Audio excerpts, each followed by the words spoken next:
Hosted by you/throwaway983154. This whole situation is really messing with my head.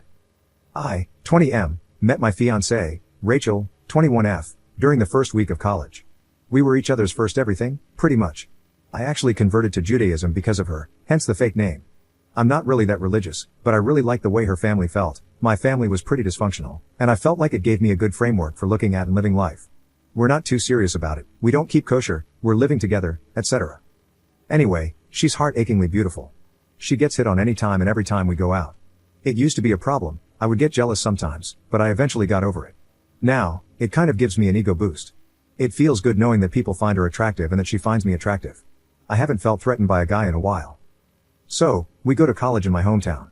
My brother, Jim, 18M, recently graduated and asked to come live with me and my girlfriend. I asked my girlfriend if she was okay with it, and she said yes, so we let him move in. My brother is different from me, and even from my older brother.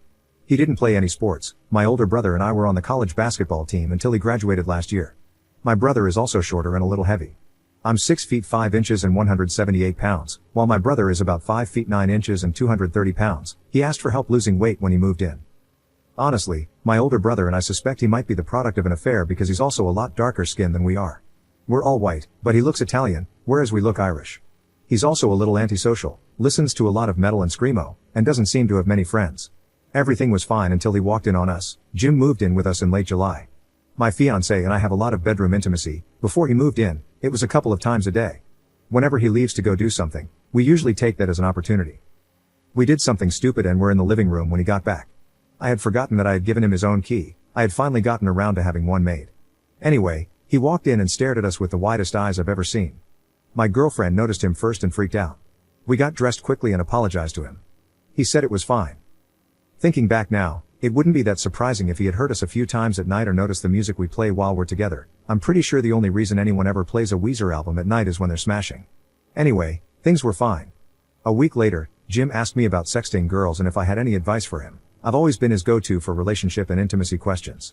He told me a girl was offering to send pictures. I told him to never ask for them or pressure her, to avoid saying anything too crass when complimenting her, and to never share them. He then asked if I'd ever sexted, and I admitted I had a couple of times. Looking back, I think he was just manipulating me into answering that question for him. 2 days later, he asked to borrow condoms. I told him I didn't have any, and he said, "That's right, you weren't wearing one with Rachel." This freaked me out, and I asked him if he was looking at my Johnson, pointing out how weird that would be. He quickly apologized, saying he noticed when we jumped up after seeing him and that he didn't deliberately look for it. I believed him, went to the store to get him some condoms. He didn't want to go with me because it would make us look gay, gave them to him, and explained that the only reason I don't use them is because Rachel and I were both tested and agreed to deal with the consequences. I also told him if I ever found out he didn't use one, I'd beat the crap out of him. I know, I'm a hypocrite, but I hate condoms, and my girlfriend says she feels closer to me without them. This isn't the issue here. I also offered to take him to get the HPV vaccine. He agreed, and we went to take care of that. 5 days ago, I lost my phone, and I was freaking out, tearing the apartment apart looking for it. When I went into my brother's room, he jumped out of bed and hid something underneath the covers. Deciding to mess with him to make myself feel better about losing my phone, I reached under the blanket for whatever he was hiding, and there it was, my phone. I have to travel a lot for basketball, and while I was away, Rachel would send me intimate photos and videos. My brother had been emailing them to himself, along with a couple of less risque pictures of her. Furious, I started shoving him around, but I stopped myself before I did anything too serious.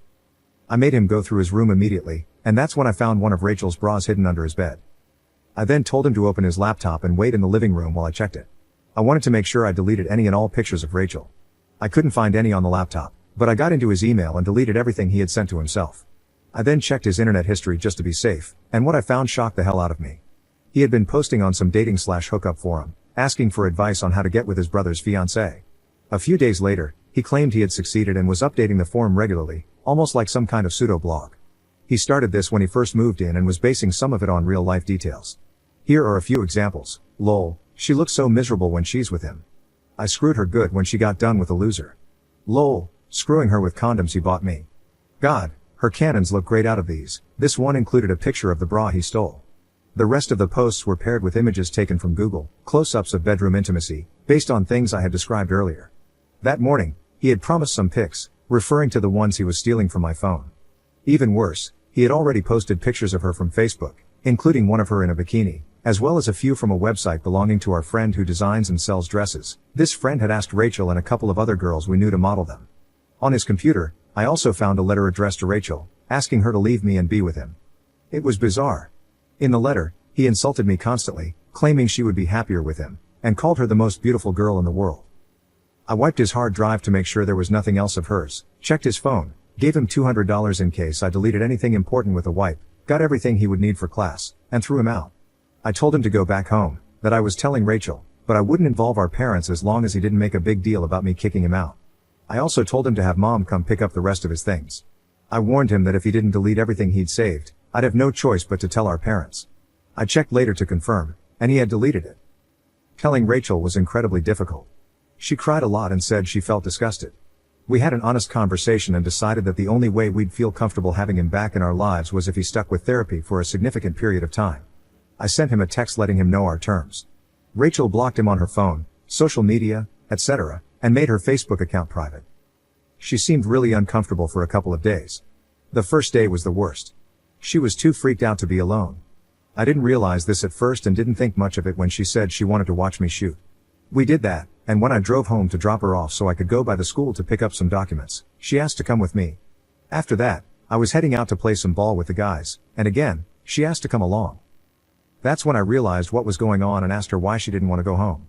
She admitted she thought I hadn't taken Jim's key. I had told her that night, but she must have forgotten or not heard me, and didn't feel safe. I felt sick to my stomach that my kid brother had made her feel scared in her own home.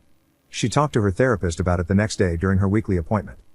She's getting back to normal now, being her sweet, fun self. We even had a pretty good date night yesterday. I, however, still feel lost about this whole thing. What do I do from here? Our parents don't know, but I told my older brother to ask for advice. I'm so mad about it, and irrationally, I feel jealous of him for seeing her in a way only I ever have. I feel like he stole that from both me and her. I also feel bad about what I perceive to be a complete loss of love for him. I don't feel like I care about him at all anymore. I'm considering going to a therapist to work through this, but I'm not sure. I went to one when I was younger and had trouble communicating, so I'm worried it could end up being an expensive waste of time. I also don't know how to tell my parents he's not welcome at our wedding this winter, and that we won't be coming to family dinners anymore. I told him I wouldn't tell them what happened if he didn't make a scene about me kicking him out. I'd really appreciate any advice or perspective on this whole situation. Edit. I forgot to mention this, but I took screenshots of the blog to be safe. If he lies to my parents, I have evidence of everything. Op responding to comments telling him to tell his parents. My fiancée and I are going to meet with my parents tonight to discuss things. Thanks for the advice, I'll take all of it into consideration. I'm going to do it over the phone. My dad has taken a swing at me a few times. They've never really forgiven me for the whole converting thing. If my brother has lied to them, they might get defensive and start attacking me. Update 1 day later. My parents aren't going to come to our wedding. Rachel and I went to meet my parents at their house, and Jim was brought to my uncle's house while we were there. I told my parents that I needed to explain why Jim wasn't staying with us anymore. They told me they already knew and that Jim had told them everything. When they said everything, I was doubtful at first, but Jim really had confessed to all of it. I had printed out a draft of the email I was planning to send them, and they confirmed that Jim had admitted to everything. He had even asked for help. I was stunned. He's already started therapy and is going twice a week. Anyway, throughout this entire conversation, my parents were extremely kind to Rachel. They apologized for raising someone capable of doing such horrible things. I figured this was as good a time as any to make it clear that Jim couldn't come to our wedding. My mom instantly started freaking out about this. She said she wanted our whole family there and insisted we'd regret not having him there for the rest of our lives. I told her that Jim still made Rachel uncomfortable and unsafe to be around, and my mom asked Rachel if that was true. Rachel said yes. At that point, my parents said they wouldn't attend without him. They added that even though they'll always love and support me, they also want to support Jim. My parents' original plan, in conjunction with Jim's therapist, was for him to meet us once a month for an hour, if we were open to it. I told them that that wasn't happening. Rachel wasn't okay with it, but I agreed to meet him alone. Rachel said that was fine, and I made sure when I got home. I sent Jim a text laying down some ground rules. 1. We would meet somewhere public. 2. If he said anything inappropriate, I would leave. 3. No lying. 4. Absolutely no contacting Rachel. I also told him that I'd only give him one more shot, that he had honestly lost my love and would have to work to regain it, that he would likely never have an actual conversation with Rachel again, that I would never forget what he did but could maybe move past it, and that there weren't any guarantees. He sent me a text saying, I understand, I'm so sorry. My parents wanted me to talk to him this Sunday, which also happens to be my birthday. I told them I wasn't prepared to do that, I'm still pretty angry, and that I wouldn't start seeing him monthly until next year, after the wedding. I don't know if I expect him to genuinely try to be a better person. I'm not counting on it. At least this way, if he screws up, my parents won't have an excuse to pick him over me. Also, if he does screw up before next year, I'll know he wasn't sincere. Once we got back home, I asked my fiancée if she was okay with this course of action.